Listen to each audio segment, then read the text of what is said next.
आईने हिंदी के एक नए एपिसोड में आपका स्वागत है, जहां आपके लिए लेकर के आते हैं इंडियन डिफेंस की लेटेस्ट अपडेट्स को। और इस वीडियो में हम बात करने वाले हैं बेसिकली तेजस मार्क 2 प्रोग्राम के बारे में। दोस्तों, तेजस मार्क 2 को लेकर के हमेशा से हमें एक इंतज़ार रहा, क्योंकि पहले ये कहा गया था कि वर्ष 2022 के अंत में इसका रोल आउट होगा, फिर कहा गया 2023 में इसका रोल आउट होगा, और अब ये बताया जा रहा है कि शायद 2024 में हमें ये रोल आउट देखने को मिले या न मिले, ये भी कंफर्म नहीं है। क्योंकि हाल ही में एक ऐसी रिपोर्ट सामने आई है जिसने इस तरफ इशारा किया है कि एक ऐसा नियम जो कि मिनिस्टर ऑफ डिफेंस के द्वारा ये तेजस प्रोग्राम में ऐड किया गया है, अगर वो फुलफिल ना हुआ तो फिर जो रोल आउट है वो और भी ज़्यादा डिले हो सकता है। वो क्या नियम है, वो क्या कारण है, उन्हीं सारी बातों को डिस्कस करेंगे आज के अपने इस वीडियो में। तो चलिए शुरू करते हैं आज का अपना ये वीडियो। दोस्तों, तेजस मार्क 2 को लेकर के अक्सर ही डिफेंस के गलियारों में जो अपडेट्स हैं वो आते रहते हैं। अलग अलग आर्टिकल्स, अलग अलग मीडिया हाउसेस के द्वारा जो रिपोर्ट्स हैं वो पब्लिश की जाती रही हैं। लेकिन इस वीडियो में हम एक ऐसे अपडेट के बारे में बात करेंगे जो कि कहा जा रहा है कि बहुत बड़ा कारण बन सकता है तेजस मार्क 2 के डिले को लेकर के। दरअसल अगर हम तेजस मार्क 2 के रोड मैप की बात करें तो इसकी जो प्रिलिमिनरी डिज़ाइन थी उसको वर्ष 2014 में ही कंप्लीट कर लिया गया था। वहीं इसका जो डिटेल डिज़ाइन फेज़ था वो वर्ष 2015 में फिनिश हुआ था, और उसके बाद एरो इंडिया 2019 में पहली बार इस एयरक्राफ्ट के जो मॉडल हैं उनको प्रदर्शित किया गया था। और माना जा रहा था कि जो मेटल कटिंग है तेजस मार्क 2 की वो फरवरी 2021 में ही शुरू हो चुकी थी। अब अगर हम मार्क 2 प्रोजेक्ट की बात करें तो इसे कैबिनेट कमेटी ऑन सिक्योरिटी के द्वारा 1 सितंबर 2022 को जो क्लियरेंस है वो मिल चुकी थी, जहां पर कैबिनेट कमेटी ऑन सिक्योरिटी ने 6,500 करोड़ रुपए की जो राशि है वो इसके डिज़ाइन और प्रोटोटाइप्स के निर्माण के लिए आवंटित करी थी। वहीं अगर हम तेजस मार्क 2 के टेस्ट फ्लाइट, सर्टिफिकेशन और दूसरी चीज़ों की बात करें तो कहा जा रहा था कि वो तय किए गए समय के हिसाब से ही आगे बढ़ रहे हैं। पहले प्रोटोटाइप को लेकर के ये कहा जा रहा है कि उसका रोल आउट 2024 के अंत में होगा, और एरो इंडिया 2023 के दौरान डीआरडीओ चीफ ने ये कहा था कि डीआरडीओ और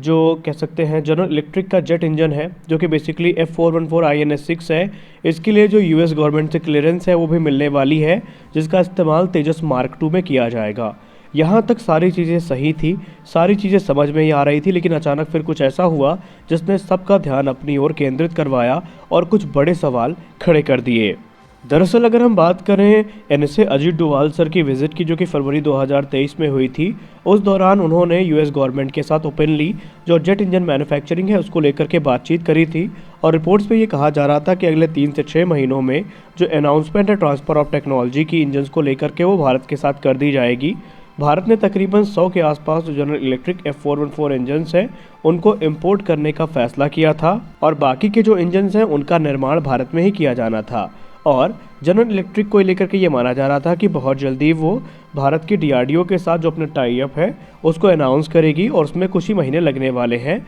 और आगे चल के सब कुछ सही से होगा, और जो भी एयरक्राफ्ट में जो इंजन प्रपोज किए गए हैं उनका इस्तेमाल किया जाएगा। लेकिन हाल ही में जेन्स इंटेल की एक ऐसी रिपोर्ट सामने आती है जो इस तरफ इशारा करती है कि भारत का जो तेजस मार्क 2 प्रोग्राम है उसमें फंडिंग मिलने के बाद भी अभी बहुत सारी अड़चनें बाकी हैं। दरअसल उन्होंने कहा है कि फंडिंग भले ही अप्रूव कर दी गई है लेकिन उसे अभी रिलीज़ नहीं किया गया है, और इसके पीछे का कारण जेन्स इंटेल की रिपोर्ट में ये बताया जा रहा है कि भारत की सरकार के द्वारा एक नया जो क्लॉज है वो फंडिंग अप्रूवल के लिए ऐड किया गया था, जहां पर यह कहा गया था कि फंडिंग को तभी इशू किया जाएगा जब अमेरिका के द्वारा जनरल इलेक्ट्रिक का जो इंजन है उसके 100% ट्रांसफ़र ऑफ टेक्नोलॉजी भारत को ऑफर करी जाएगी, या यूँ कह लें अप्रूव करी जाएगी। हालांकि ये जो रिपोर्ट जेन्स इंटेल की है इसका कोई सेंस नहीं बनता, क्योंकि यहाँ पर सारे इंजन्स तो हमको बनाने नहीं हैं, कुछ इंजन्स तो हमको इंपोर्ट ही करने हैं जो कि तकरीबन 100 की संख्या में है। तो अगर ये बात है तो फिर एयरक्राफ्ट का जो प्रोटोटाइप डेवलपमेंट है वो किस प्रकार इंजन के अभाव में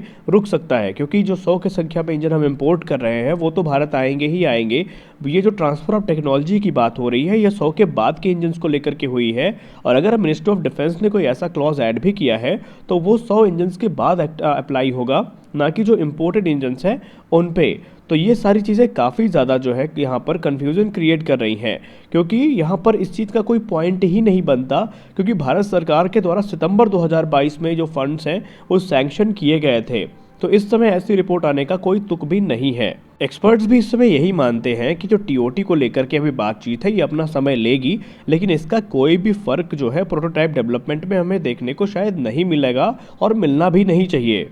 एक बार को चलिए मान भी लेते हैं कि जैन सेंट्रल की रिपोर्ट सही है, तब भी मिनिस्ट्री ऑफ डिफेंस के द्वारा इन फंड्स को रिलीज़ करने के लिए क्लॉज को ऐड करना अनरियलिस्टिक है, क्योंकि सबसे बड़ा सवाल यहाँ पर ये है कि क्या प्रोटोटाइप डेवलपमेंट के लिए जो फंड्स ज़रूरी है उसके लिए हमें पहले जनरल इलेक्ट्रिक के द्वारा टीओटी की जो अप्रूवल है इनका इंतज़ार करना पड़ेगा। और क्या होगा अगर अमेरिका एक बार फिर से ट्रांसफ़र ऑफ टेक्नोलॉजी को लेकर के डिले करता है? क्या हमारे पास इंजन को चेंज करने का दूसरा ऑप्शन मौजूद है? बिल्कुल नहीं, क्योंकि इस पॉइंट ऑफ टाइम में भारत फिर से ड्राइंग बोर्ड में वापस नहीं जा सकता और एयरक्राफ्ट को रीडिज़ाइन नहीं कर सकता नए इंजन के हिसाब से। तो यहाँ पर सबसे बड़ा सवाल यही है कि क्या सोच के मिनिस्ट्री ऑफ डिफेंस के ऑफिशियल ने इस प्रकार का जो स्टूपिड क्लॉज है वो ऐड किया था। और अगला सवाल यहाँ पर ये होगा कि क्या उनका ये जो क्लॉज है ये आने वाले समय में एमका प्रोग्राम को भी प्रभावित करेगा? दोस्तों अभी हम आपको बता दें कि यहाँ पर बहुत सारे ऐसे सवाल हैं जिनका जवाब सिर्फ मिनिस्ट्री ऑफ डिफेंस के द्वारा ही दिया जा सकता है। हालांकि जेट इंजन टीओटी को लेकर के हम ये कह रहे हैं कि बहुत जल्द ये फाइनलाइज हो जाएगी, क्योंकि यूएस लॉ मेकर आरोप खन्ना ने भी अपने रिपोर्ट्स में ये कहा था कि अमेरिका चाहता है कि प्रधानमंत्री श्री नरेंद्र मोदी जी के अमेरिका दौरे से पहले ये जो पूरा का पूरा मामला है ये शॉर्ट आउट कर लिया जाए और जो अप्रूवल्स हैं वो दे दिए जाएं, ताकि भारत को किसी प्रकार की दिक्कत ना हो, क्योंकि भारत को इस समय जेट इंजन की बहुत ज़्यादा ज़रूरत है और हम ये चीज़ समझते भी हैं। और ये माना जा रहा है कि प्रधानमंत्री श्री नरेंद्र मोदी जी के अमेरिका दौरे से पहले ये सारा का सारा जो काम है वो कंप्लीट कर भी लिया जाएगा। आपको बताना चाहेंगे कि प्रधानमंत्री श्री नरेंद्र मोदी जी का ये जो दौरा होगा ये काफ़ी हिस्टोरिक माना जाएगा और वो 21 से लेकर के 24 जून तक अमेरिका के दौरे पर रहेंगे और इस दौरान और भी कई जो महत्वपूर्ण बातें हैं वो वहाँ पर हो सकती हैं। लेकिन फिर भी अगर हम बात करें टीओटी को लेकर के जो कि F414 की है तो ये बहुत जल्द फाइनलाइज हो जाएगी। अब यहाँ पर एक और सबसे बड़ा सवाल ये है कि क्या वाकई तेजस मार्क 2 प्रोग्राम डिले हुआ है? दोस्तों हम आप तक जो भी रिपोर्ट पहुंचाते हैं वो क्रेडिबल सोर्सेज पर डिपेंडेंट होती है और हम जो खुद बातचीत करते हैं उसके आधार पर रिपोर्ट हम देते हैं। और यहाँ तक अगर हम हिंदुस्तान एरोनॉटिक्स लिमिटेड की बात करें तो एचएएल की तरफ से ऐसा कुछ भी नहीं कहा गया, ये सिर्फ जेन सेंट्रल की रिपोर्ट है। और हम सब अच्छे से जानते हैं कि आमतौर पर इस तरह के मामलों में जो रिपोर्ट्स आती हैं वो भी उनके सोर्सेज से आती हैं और कभी कभी सोर्सेज के द्वारा बताया कुछ और जाता है और रिपोर्टर जो है वो उस चीज़ को किसी और तरीके से समझ लेते हैं और उसी के आधार पर उनके द्वारा जो आर्टिकल्स हैं वो लिख दिए जाते हैं जिनका कोई सेंस नहीं होता, क्योंकि जो बातें यहाँ पर कही गई हैं वो काफ़ी संदेहजनक हैं। क्योंकि हम सब अच्छे से जानते हैं कि भारतीय वायुसेना इस समय किसी भी प्रकार की जो डिले है उसको अफोर्ड नहीं कर सकती और हिंदुस्तान एरोनॉटिक्स लिमिटेड खुद इस चीज़ को लेकर के कॉन्फिडेंट है कि तेजस मार्क 2 फाइटर एयरक्राफ्ट का जो डेवलपमेंट है फुल स्केल पे चल रहा है, जो प्रोटोटाइप वर्क है वो ऑलरेडी शुरू किए गए हैं और टाइमलाइन अब शिफ्ट नहीं होगी। वहीं प्रोडक्शन को लेकर के हम बात कहें तो एचएएल ने खुद इस चीज़ को कंफर्म किया है कि वर्ष 2028 तक जो प्रोडक्शन है तेजस मार्क 2 का वो संभावित है कि शुरू हो जाए। तेजस मार्क 2 पहले तकरीबन 108 की संख्या में खरीदे जाएंगे और उसके बाद एडिशनल जो